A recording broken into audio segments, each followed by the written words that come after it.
BA, BCom, BSc प्रथम वर्ष में अध्ययन करने वाले विद्यार्थियों को हिंदी साहित्य में महत्वपूर्ण कुछ पाठों को देखना अनिवार्य है। हमने इसके पहले वाली ताशिका में देखा है कि कुल मिलाकर आपको 12 कहानियाँ देखनी है और 12 कविताएं देखनी है।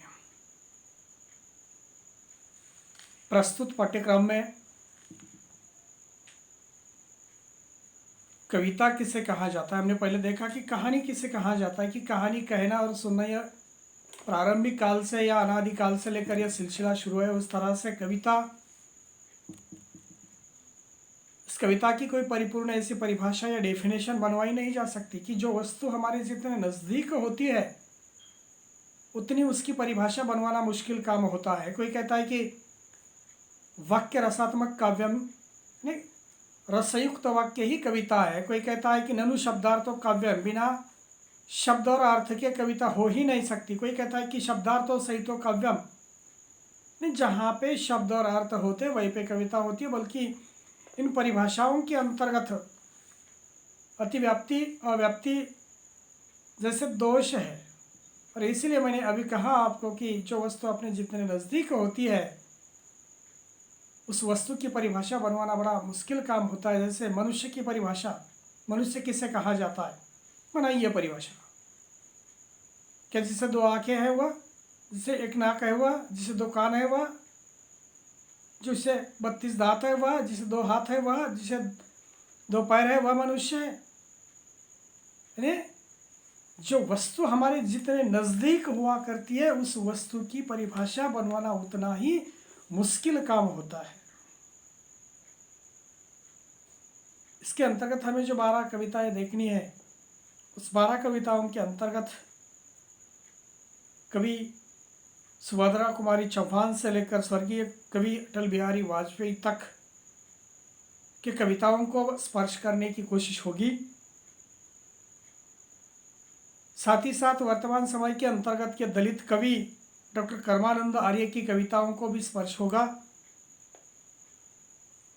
इन कविताओं के अंतर्गत ओजस्विता, राष्ट्रीयता तक प्रस्तुत करने का काम होगा। इस छोटे से काव्य संकलन के अंतर्गत, छोटे से इसीलिए शब्द प्रयोग कर रहा हूँ कि केवल दोनों सत्रों के अंतर्गत आपको 12 कविताओं को देखना है। प्रथम सत्र के अंतर्गत 6 कविताएं, द्वितीय सत्र के अंतर्गत 6 कविताएं। बल्कि इस 12 कविताओं के अंतर्गत प्रथम सत्र में और द्वितीय सत्र में आपको भारतेंदु युग, द्विवेद युग, छायावाद, प्रगतिवाद, हलावाद, प्रयोगवाद, गीत, दलित कविता, गजल तथा स्त्री विमर्श की प्रतिनिधि कवियों को देखना है। यह प्रतिनिधि कवियों को देखते वक्त गजलों के अंतर्गत क्या है, स्त्री विमर्श के अंतर्गत क्या है, दलित कविता के अंतर्गत क्या है, गीतों के अंतर्गत क्या है, हलावाद के कविता के अंतर्गत क्या है, प्रयोगवाद के अंतर्गत के कविता के अंतर्गत क्या है, प्रगतिवाद के अंतर्गत के कविता के अंतर्गत क्या है। ऐसे एक एक वाद को लेकर, वाद यानी एक एक प्रकार का जो समय है, उस समय के अंतर्गत के कविताओं में तत्कालीन समय की परिस्थितियों को देखकर उस कविता का संदर्भ वर्तमान समय के अंतर्गत उपयोग में लाया जा सकता है या नहीं है। आज उन कविताओं की जरूरत है या नहीं, इसी दृष्टि से आपको इन्हीं कविताओं का पठन या इन्हीं कविताओं का अध्ययन हमें करना होगा। ये वैसे कविता संग्रह परिपूर्ण नहीं है, बहुत छोटा है, लेकिन इस छोटे से कविता संग्रह के अंतर्गत भी बहुत कुछ भरने का काम इन कवियों के द्वारा हो चुका है। पाठ्यक्रम का संकलन बनाते समय उन पाठ्यक्रम निर्माताओं की कोशिश हमेशा यही रही है कि लंबे समय से लेकर या लंबे अंतराल से लेकर जो कविताएं बनवाई गई है उन्हीं कविताओं को छात्रों के सामने रखकर छात्रों ने उन कविताओं में से कुछ लेना अनिवार्य है। उन कविताओं को देखते वक्त, उन कहानियों को देखते वक्त पहले हम कविताओं को देखेंगे कि उन कविताओं को देखते वक्त हमको देखना क्या है। तो कवि का संक्षिप्त में परिचय आपको देखना अनिवार्य है कि वह कवि कब का है। उसका जीवन परिचय देखना है। जीवन परिचय के बाद उसका साहित्यिक परिचय देखना है कि उन्होंने केवल कविताएं लिखी है। कविताएं लिखी है तो किस प्रकार की कविताएं लिखी है। केवल श्रृंगारिक कविता है, वीर रसपूर्ण कविता है, करुण रसपूर्ण कविता है। यही हमें उनकी कविताओं के अंतर्गत देखना है और उसके अनुसार उसके कला पक्ष और भाव पक्ष को लेकर विचार करना होगा। उसकी प्रमुख रचनाएं कौन सी है उस कवि की, कविता की मूल संवेदना कौन सी है उनके। इन्हीं बातों को देखते वक्त अध्यापन, अध्ययन तथा आस्वाद की दृष्टि से हमें कविता को पढ़ना है। कविता केवल पढ़नी है और प्रश्न पत्र का उत्तर हमें लिखकर देना है, इस ढंग से नहीं पढ़नी है कविता। उसका अध्ययन करना है, अध्यापन करना है और आस्वाद लेना है, उसकी रुचि लेनी है। और उसकी रुचि के बाद ही हम उस कविता के रस तक, कविता के उद्देश्य तक हम पहुंच सकते हैं। इसमें कोई कठिनाई नहीं है, बल्कि बारीकी से देखना अनिवार्य है। कविता पढ़ते वक्त एक एक लाइन को, एक एक शब्द को हमें यहाँ पे देखना है उसके आस्वाद को लेने के लिए। ये कविता पढ़ते वक्त सारे प्रयत्न किए जाएंगे। ठीक उसी तरह से दूसरे खंड के अंतर्गत आपको देखना क्या है, तो दूसरे खंड के अंतर्गत देखना आपको कहानियों को है। जब हम हिंदियों के अंतर्गत कहानियों का नाम लेते हैं तो सबसे पहले हमारे सामने नाम आता है मुंशी प्रेमचंद जी का। लेकिन प्रेमचंद से लेकर आज के नए कथाकार बरकत शर्मा की कहानियों तक हम पहुंचेंगे, क्योंकि प्रेमचंद की कहानियों के अंतर्गत पुराने किसान, हल चलाने वाला या पीड़ित, दलित, इन लोगों की व्यथाओं का चित्रण है। समय समय के अनुरूप उसके अंतर्गत बदलाव होना चाहिए और उसी बदलाव को लेकर शायद हमें इस पाठ्यक्रम के अंतर्गत की जो कहानियां रखी है उन कहानियों के अंतर्गत देखना अनिवार्य होता है।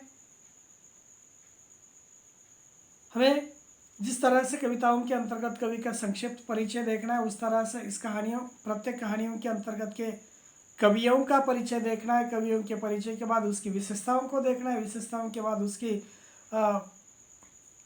विशेष रचनाओं को देखना है। विशेष रचनाओं के बाद उनके रचनाओं के अंतर्गत क्या है, किस तरह से लेखन उनका हुआ है, फिर उसकी मूल संवेदना किस प्रकार की है कहानी की, इन्हीं सबको देखना है। और इन्हीं सबको देखते वक्त शायद हम जब भी हम प्रारंभ करेंगे कहानियों को पढ़ने का या कविताओं को पढ़ने का, तो मुझे लगता है कि सबसे पहले आपको 6 कहानियाँ जो है वह है। नंबर 1 की कहानी माधव स्प्रे की। माधव स्प्रे की कहानी एक टोकरी भर मिट्टी, बहुत छोटी कहानी है बल्कि मार्मिक कहानी है। इस कहानी के अंतर्गत का जो वर्णन है शायद एक बुढ़िया को लेकर किया हुआ वर्णन इस कहानी के अंतर्गत दिखाई देता है। एक बुढ़िया है, उसका एक छोटा सा लड़का है, उन दोनों को लेकर, उसकी भाव संवेदना को लेकर माधव स्प्रे ने की कहानी लिखी है। फिर उसके बाद दूसरी कहानी है ठाकुर का कुआं। शायद उस पानी को लेकर या छुआछूत की भावना को लेकर यह कहानी प्रेमचंद जी ने लिखी हुई दिखाई देती है।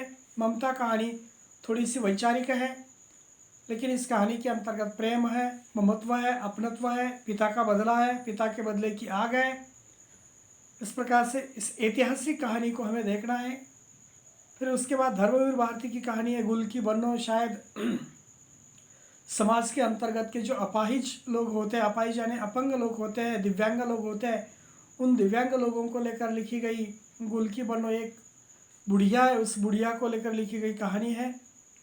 कृष्णा सोबती है, सिक्का बदल गया है, शायद सास भी कभी बहू थी, इस प्रकार की कोई तो भी संकल्पना इस कहानी के अंतर्गत आपको देखना अनिवार्य है। फिर उसके बाद मृदुला सिंह की कहानी है नंबर 6 की, नंबर 5 की।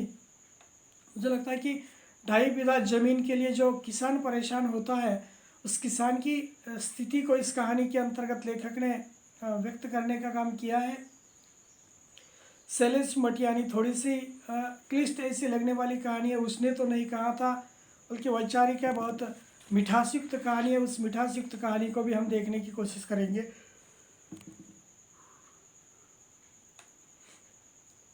और उसके बाद हमें देखना है काव्य विभाग।